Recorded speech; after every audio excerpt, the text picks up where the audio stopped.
Saudações a todos. Eu sou Ricardo Trisco, professor titular da Universidade Federal de Santa Catarina, coordenador do programa de pós-graduação em design da Universidade Federal de Santa Catarina e venho apresentar no segundo Simpósio Brasileiro de Território, Cidade e Arquitetura, promovido pelo Programa de Pós-Graduação em Arquitetura e Urbanismo do Univag, parte de um trabalho de dissertação que está sendo desenvolvida pela minha orientanda Javiera Gaete, e que é o artigo Reflexões sobre o Design Mobiliário Urbano no Contexto do Envelhecimento. Essa preocupação se diz importante à medida em que todo o contexto da existência urbana deva ser considerado na condição de um centro urbano, por exemplo, onde o envelhecimento às vezes promove um afastamento desse convívio natural entre pessoas e entre as suas interações externas, no caso, praças, vias de circulação como calçadas, atravessar uma rua, coisas do gênero. Então, esses elementos são de absoluta importância para a manutenção da qualidade de vida, a percepção de pertencimento, a própria autoestima da pessoa com mais idade, aonde essas questões interferem na sua medida de interpretação de conveniência das relações interpessoais. E assim a gente divide o conteúdo que foi estudado e relatado nesse artigo com quem tem o privilégio de participar desse seminário. Eu agradeço profundamente o convite. Espero que esse conteúdo contribua com o coletivo de conteúdos compartilhado pelos demais colegas. E, de novo, saúdo a promoção do evento, que tem a importância de apontar para a região centro-oeste como sendo uma referência de mudança nos conceitos de interpretação do que vem a ser a relação ensino-aprendizagem, qualificação de pessoas e oportunidade de intervenção profissional. Muito obrigado e fiquem com a apresentação do trabalho. Como parte da programação do segundo Simpósio Brasileiro de Território, Cidade e Arquitetura, promovido pelo Programa de Pós-Graduação em Arquitetura e Urbanismo da Univag, vamos apresentar agora as reflexões sobre o design do mobiliário urbano no contexto do envelhecimento. Esse é um artigo que foi escrito em parceria com a minha orientanda de mestrado, Javiera Gaete, e ele faz parte do projeto de dissertação que trata do planejamento de espaço urbano, design desse espaço urbano no contexto contemporâneo do conceito de cidade. Nós nos preocupamos em entender o envelhecimento, e isso tem que ser colocado no contexto mundial, porque essa condição de envelhecimento da população mundial como um todo é uma transformação social muito importante agora no século XXI, porque tem implicação em todos os setores da sociedade, em especial nos centros urbanos, onde a gente observa um crescimento muito importante dessa população. Significa dizer que a gente teve um grande avanço pela ciência, onde a gente alcançou índices de longevidade não experimentados da nossa civilização, o que é muito bem-vindo, afinal todo mundo gosta de viver e quer viver mais. Agora a gente tem que viver mais e viver bem, melhor, usufruindo de todo o espaço que se paga, porque o idoso também paga seu imposto e também tem direito a usufruir do que é comum, do que é coletivo. Esse assunto é especialmente importante, eu não sei se porque eu tenho 63 anos e estou advogando em causa própria, mas também porque é uma condição de chamar a todos a perceber a fragilidade da situação que nós estamos vendo. Porque quando se é novo, é natural subir uma guia de calçada alta, ter um banco com determinada situação não prevista para acolher, para conforto e essas coisas. E a gente chama atenção a isso. O que é o envelhecimento? Ele pode ser conceituado como sendo um conjunto de modificações morfológicas, fisiológicas, bioquímicas e psicológicas que determinam a perda progressiva da capacidade de adaptação do indivíduo ao meio ambiente, sendo considerado um processo dinâmico e progressivo. E eu acrescentaria irreversível, né? Todos nós envelheceremos. A única alternativa para não envelhecer é morrer jovem. Então não tem jeito, a gente tem que se preocupar com essas condições associadas ao envelhecimento.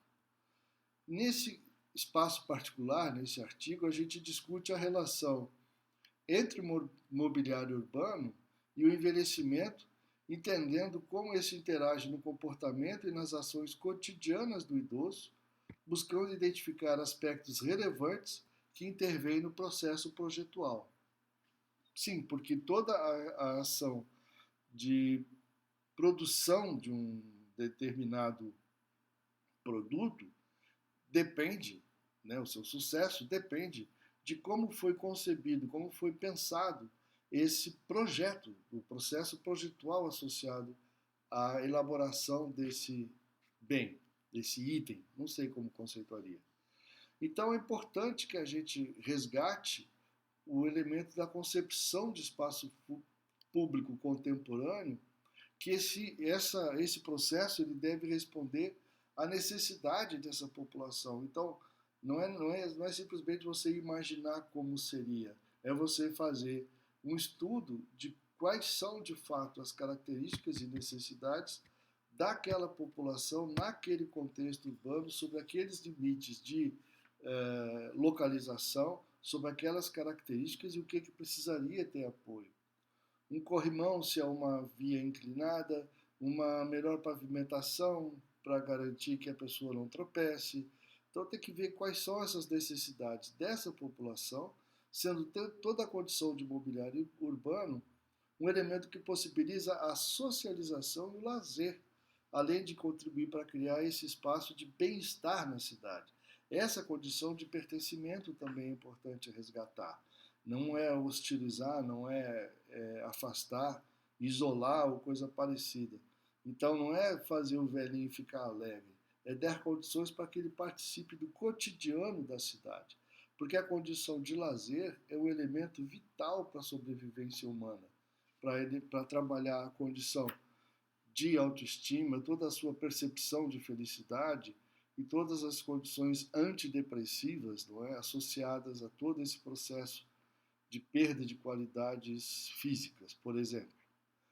E a condição de acessibilidade nesse contexto todo constitui um princípio orientador no design dos espaços públicos. Design aqui entendido como projeto, uma vez que os idosos são o segmento da população que enfrenta as maiores dificuldades no uso do mobiliário urbano devido às suas condições físicas, cognitivas, emocionais e sociais.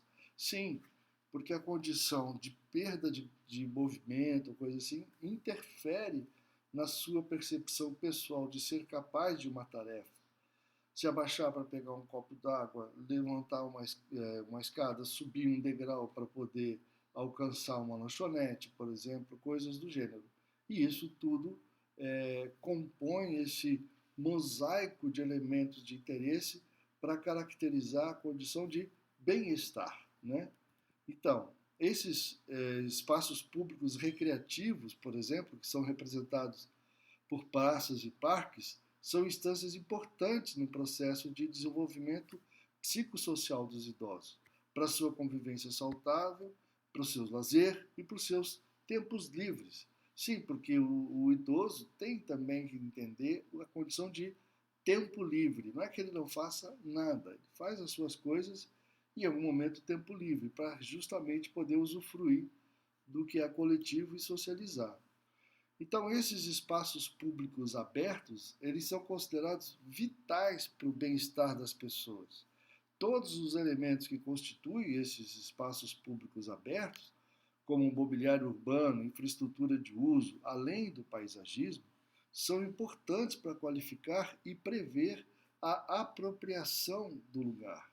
Nessa história de infraestrutura de uso, considere também instalações sanitárias, bebedouros, coisas que são, às vezes, não tão consideradas por serem entendidas como naturais por quem não idoso, Mas uma barra de segurança do lado da privada, uma torneira com uma forma de abrir que não precise girar a mão, coisas simples que caracterizam o bem-vindo. Venha usar que esse lugar também te pertence. O mobiliário urbano e a acessibilidade estão se tornando cada vez mais comuns nos projetos de espaços públicos, entendidos esses como sendo a possibilidade de integração entre pessoas e equipamentos. Né? Esses espaços públicos são considerados mesmo vitais para o bem-estar das pessoas. E a gente tem que entender todas essas situações da seguinte maneira: projetar mobiliário urbano acessível torna-se então uma condição de tendência, se é que a gente busca alguma palavra-chave para poder orientar a situação, quando é tendência, parece que chama mais atenção, uma vez que os espaços públicos necessitam de equipamentos que atendam a essas dificuldades físicas, cognitivas, emocionais e sociais dos idosos. Então a gente tem que entender que toda essa construção, essa ambientação, é para favorecer a integração social desse indivíduo vivo, latente e às vezes, ou muitas das vezes, esquecidos. Então existem várias mudanças que podem ser observadas no processo de envelhecimento, tanto a nível biológico, como a gente já falou, cognitivo, emocional e social. E é uma coisa que a gente insiste nessa condição de referência sobre o processo de envelhecimento.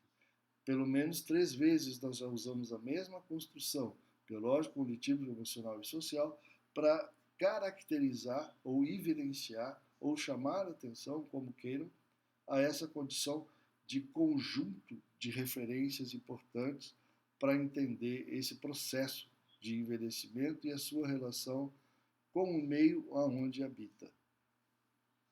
Se a gente entender sobre envelhecimento, existe um conceito de envelhecimento positivo que foram desenvolvidos nessas últimas décadas, né? Então são modelo de envelhecimento bem-sucedido, modelo de envelhecimento saudável e modelo de envelhecimento ativo. O modelo de envelhecimento sucedido, ele foi bem-sucedido, foi proposto por Howe e Kahn em 1987 e é definido como a capacidade de manter um alto nível de função física e mental e a participação ativa na vida social. Este modelo destaca a importância de manter a independência, satisfação com a vida e comprometimento social à medida que se envelhece. São elementos que nós estávamos destacando como parte daquelas condições todas de entender-se como pertencente a um coletivo, entender-se como pertencente e com o direito de uso do que é disposto à comunidade como um todo, que ele também integra, não é? O idoso. O modelo de envelhecimento saudável ele é proposto pela Organização Mundial de Saúde e enfatiza a importância da prevenção de doenças e incapacidades no envelhecimento. Este modelo se baseia na ideia de que as pessoas idosas podem alcançar boa saúde física e mental por meio de um estilo de vida saudável, prevenção e detecção precoce de doenças. E modelo de envelhecimento ativo, que também é proposto pela Organização Mundial de Saúde, concentra-se na participação ativa dos idosos na vida social, econômica, cultural, espiritual e cívica. Esse modelo reconhece que o envelhecimento é um processo contínuo e que os idosos têm o potencial de continuar aprendendo e se desenvolvendo em todas as áreas da vida. Essa é uma questão importante que a gente deve resgatar. Essa história de entender que o idoso não aprende ou que isso, que aquilo, é um preconceito que muitas das vezes frustra a tentativa de estabelecer um convívio social ou coisa parecida, porque como tudo tem constante mudança e o tempo de acompanhamento às vezes pode ser maior do que a velocidade dessa mudança, não é dedicado tanto tempo ao aprendizado. E isso aí é uma coisa que é importante resgatar, né? E todas as áreas, como a gente está falando aqui, da vida, a pessoa está viva. Então tem que ser oportunizado a exercer plenamente essa condição de estar vivo, né? A cidade é o espaço público onde as necessidades biológicas e sociais convergem e desempenham um papel importante no desenvolvimento das pessoas. Cuidar das pessoas da cidade é um fator essencial para alcançar cidades mais vivas, seguras e saudáveis. Todos os objetivos de crucial importância no século XXI. Ian Gill, em 2010, escreveu isso, e essa condição é bastante clara para ressaltar o conceito que tem nos orientado nesse trabalho, essa relação de resgate da importância desse indivíduo no contexto urbano, né? Porque a maioria da população mundial reside em áreas urbanas. Muitos desses momentos mais significativos, até gaguejei, de cada família estão de alguma forma relacionados com as cidades ou com as estruturas construídas nelas. Parques, igrejas, praças, avenidas, bancos de parque, eu acrescento vaso de flor, degrau, corrimão, essas coisas todas estão presentes a todo momento e elas devem estar associadas ao seu uso e às pessoas que fazem esse uso. E o mobiliário urbano é construído a partir de uma série de componentes que configuram o espaço público, como mesas, superfícies, bancos, pisos, área de circulação, escada, rampa e assento, que contribuem e auxiliam na satisfação de necessidades específicas e momentâneas dos usuários, definindo de maneira ampla as práticas sociais. Um banco numa sombra de árvore, por exemplo, às vezes é só o que a gente quer, né? É o Olimpo da paz, porque está no meio de um caminho de calor, né? Segundo Morté, depois tem a referência, existem 6 categorias para o mobiliário urbano. Elementos decorativos, que são esculturas e painéis em prédios, mobiliário de publicidade, outdoors e letreiros computadorizados, mobiliário de lazer, são bancos de praça, mesas de jogo, projetos para idosos, projetos para as crianças, projetos para atletas de jovens, ônibus, cabines policiais, banheiros públicos, fradinhos, protetores de árvore. Então são coisas que orientam toda essa posicionamento, distribuição ao longo de um determinado espaço previamente demarcado. Ainda continuando na categoria descrita por Morté, existe o mobiliário de comercialização, são bancas de jornal, quiosques, barracas de vendedor ambulante e de flores, cadeiras de engraxate, mesa para café e bares em áreas públicas são parte desse mobiliário de comercialização que trazem um processo de vitalização, de uso dessa área, né? Mobiliário de sinalização, placas de logradouros nas ruas, as placas informativas, placas de trânsito e sinalização semafórica são também elementos importantes de orientação. Mobiliário de serviço, como telefones públicos, caixas de correio, lata de lixo, abrigos para os ônibus, as cabines policiais de novo, banheiros públicos, né? Essas coisas todas como postas aqui. Aqui nessa tabela a gente fala sobre o que seria essa categorização do mobiliário urbano. Por exemplo, para descanso e contemplação, bancos e vegetação. Qual é a função? Projetado para criar espaços confortáveis e promover o lazer. A presença de vegetação contribui para gerar ambientes mais agradáveis. Lazer, mesas de jogos, máquinas de ginástica, destinado para atividade esportiva e recreativas ao ar livre, através de jogos ou exercícios físicos, promovendo a atividade lúdica e o bem-estar. Categoria transporte e mobilidade, ponto de ônibus, projetado para facilitar o deslocamento eficiente e funcional dos usuários do transporte público. Isso é uma condição que também tem que ser resgatada, porque às vezes as condições postas no ônibus não favorecem o uso pelo idoso. Uma escada alta, uma forma de passar pela catraca, por exemplo, para cobrança de passagem, a altura do banco que ele vai sentar, o banco baixo, o banco alto, a própria largura do banco, se ele é estreito ou mais largo, a base do banco, né, onde a pessoa assenta-se, é, larga ou estreita, um lugar para botar uma sacola, pendurar uma bengala, coisas desse tipo, né? Informação e comunicação é uma categoria também que a gente associa a tipologia de sinalização e a sua função é destinada a fornecer orientação e informação clara e precisa aos usuários do espaço público. Porque é importante frisar que as pessoas nem sempre dominam todo o espaço e uma orientação aonde fica um banheiro, aonde é possível ter área para pets, né, que também é uma coisa. O pet, às vezes, tem os tutores de pet que não são cuidadosos e zelosos com o bem comum e deixam marcas e sinais de passagem de pet que às vezes o idoso não enxerga ou não consegue desviar e leva para casa tristes recordações de seu passeio. Então é importante sinalizar, por exemplo, aonde vai ter área de pet para que as pessoas não tenham, e além do que considerar também não só a condição de respeito ao animal, mas tem pessoas que têm fobia a animais.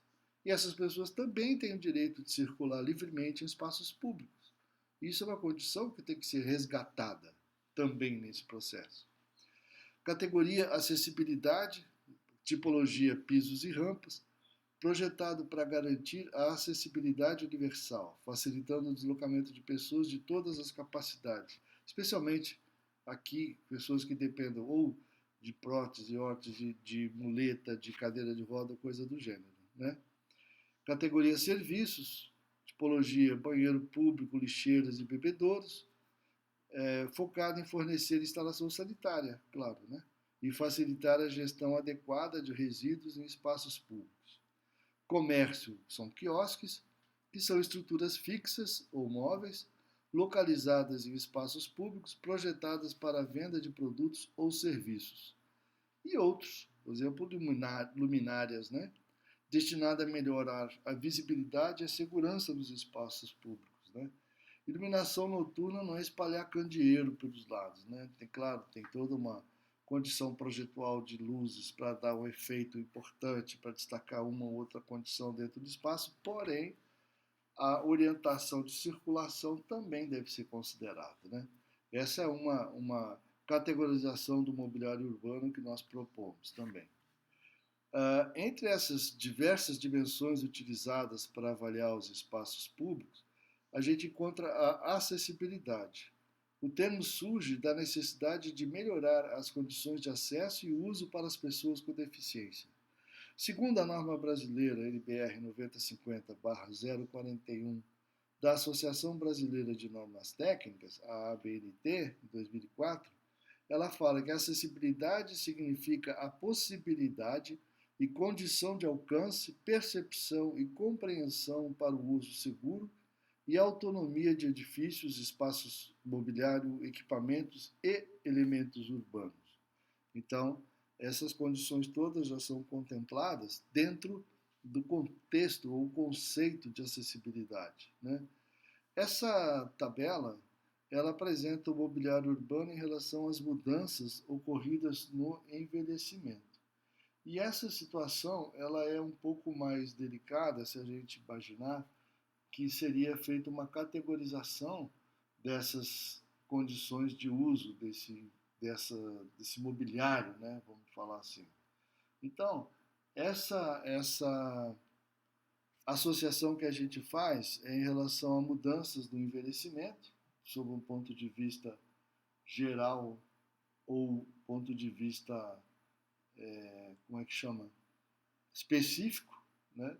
E essa situação que a gente vai ver, então tem o mobiliário urbano, tem a condição, mobiliário banco não, mobiliário urbano, onde tem bancos, vegetação, mesas de jogos, equipamentos de ginástica, pontos de ônibus, sinalização, pisos e rampas, banheiros públicos, lixeiras, quiosques, iluminação e bebedouros.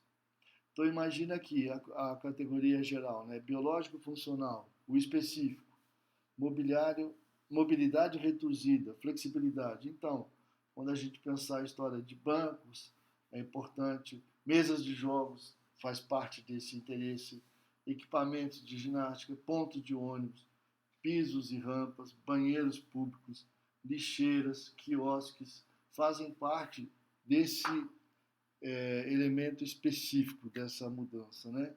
Então, se a questão de interesse for equilíbrio e estabilidade, de novo, bancos, equipamentos de ginástica, pisos e rampas, banheiro público, lixeira, quiosques, iluminação e assim por diante. Então, essa tabela ela pontua é, condições de interesse para tratar uma ou outra condição específica desse um indivíduo no seu contexto que existe, que o caracteriza, né?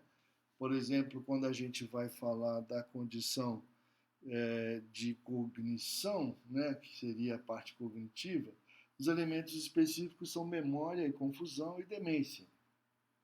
O emocional, a condição de depressão, ansiedade, segurança, sensibilidade do ambiente, são aspectos particulares que devem ser tratados. E assim por diante. Então, são elementos que a gente aponta como sendo de referência específica para uma condição específica de mudança do indivíduo no seu processo de envelhecimento. Aqui deixando bem claro que esse conjunto de elementos que a gente trata como específicos não limitam o entendimento sobre essas mudanças do envelhecimento. Aqui são as que mais foram identificadas no processo de entrevista com a população de interesse. E já é um elenco, né, um espectro bastante importante das alternativas de composição daquele um conjunto de elementos que a gente citou quando caracterizou ou tentou conceituar o processo de envelhecimento.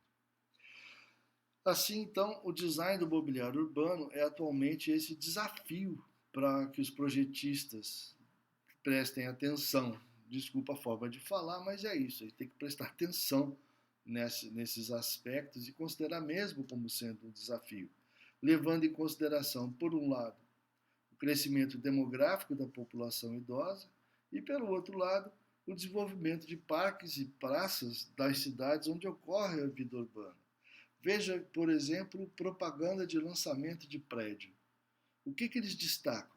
Praça pública perto, acesso de ônibus, quando é o caso de ter metrô, as vias de circulação rápida, fácil localização, tem padaria, tem farmácia, tem quiosque, tem isso, tem aquilo. Agora, o aspecto de parque de lazer também é muito destacado e valoriza o imóvel. Portanto, não é de qualquer coisa que se fala, não é? É uma condição também associada a negócio e é uma coisa importante a ser vista, né? Porque muito desses equipamentos públicos são utilizados e fazem parte do cotidiano desses idosos, né? Sendo parte integrante das suas rotinas diárias. Quando eu falo essa história aí de estar vinculado a negócio, porque é verdade, é só você prestar atenção nas propagandas de lançamento de edifícios e tal, que todo o entorno da unidade é posta como sendo um elemento diferenciador. Portanto, a condição de coletivo, se vai valorizar o imóvel, poxa, tem que valorizar necessariamente o indivíduo que paga por essa construção coletiva. Assim, o design imobiliário urbano tem implicações que impactam significativamente o uso dos espaços públicos, como design de bancos com encosto ergonômico, mesas de jogos que promovam a recreação e banheiros públicos que incorporam princípios de acessibilidade em seu design. O que eu falava sobre ter um corrimão, ter uma alça de sustentação, uma forma de pegar o papel para limpar a mão, um papel higiênico, de uma forma que não precise fazer rotação corporal, uma torneira que não tenha o seu registro de abre e fecha de maneira de rosca, que seja uma alavanca, por exemplo, temporizador, ou um botão no pé, que não precise usar a mão para abrir a torneira. Então, esse enfoque contribui para criar espaço mais inclusivo e acessível, promovendo um processo de envelhecimento mais saudável, independente e com qualidade de vida. E quando a gente fala isso, não necessariamente está se fazendo apologia a uma condição de uso intensivo de novos recursos, ou de custo, ou de invenções monumentais para criar um espaço assim, assado, uma cobertura, um elemento novo, um material novo. Soluções simples, às vezes não, quase que sempre, não é? Definem um grande bem coletivo, como por exemplo esse jardim aqui. É um gramado feito em desnível e é mais ou menos levantado para que as pessoas tenham a condição de conforto quando se encostam, né? E tem uma sombra, que tem árvores que foram projetadas à sombra, e as pessoas que trabalham no prédio em frente a utilizam para repouso na hora do almoço, por exemplo. Então, é um ambiente que combina elementos naturais, como grama, tem uma espécie de arquibancada ali feita em grama, e a sombra natural. E aí tem todo o envolvimento de ambientação e contextualização do local onde está e do público que passa a utilizar. Claro que aqui a gente não vai ver um idoso descendo essas arquibancadas, mas deveria ter um acesso específico no meio dessa história toda para ele poder chegar ali também, né? Então, identificando as necessidades específicas das pessoas no processo de envelhecimento, é possível projetar mobiliário urbano que leve em consideração a perspectiva do idoso, abordando tanto a dimensão física, cognitiva, emocional, quanto, e certamente importante, social, que caracteriza o indivíduo, né? Os elementos que caracterizam um indivíduo, porque o velho continua existindo e é, sim, um elemento importante no contexto da nossa sociedade contemporânea. São destaques que nós apresentamos nesse artigo, que está pronto para publicação, está no aguardo de publicação, que brevemente vai ser possível acessá-lo, e procurem-nos no programa de pós-graduação em design da Universidade Federal de Santa Catarina, que estamos à disposição para parcerias e conversas sobre desdobramentos sobre esse tema. Agradeço a organização do segundo Simpósio Brasileiro Território, Cidade e Arquitetura, promovido pelo Programa de Pós-Graduação em Arquitetura e Urbanismo da Univag. Univag, que é um centro universitário de excelência, que tem contribuído sobremaneira no processo de qualificação de pessoas para potencializar oportunidades de mudança, de projetos de vida, de confraternização social e, certamente, de estruturação local. Eu agradeço a oportunidade, cumprimento os organizadores e, em especial, de forma muito carinhosa, a Univag. Muito obrigado.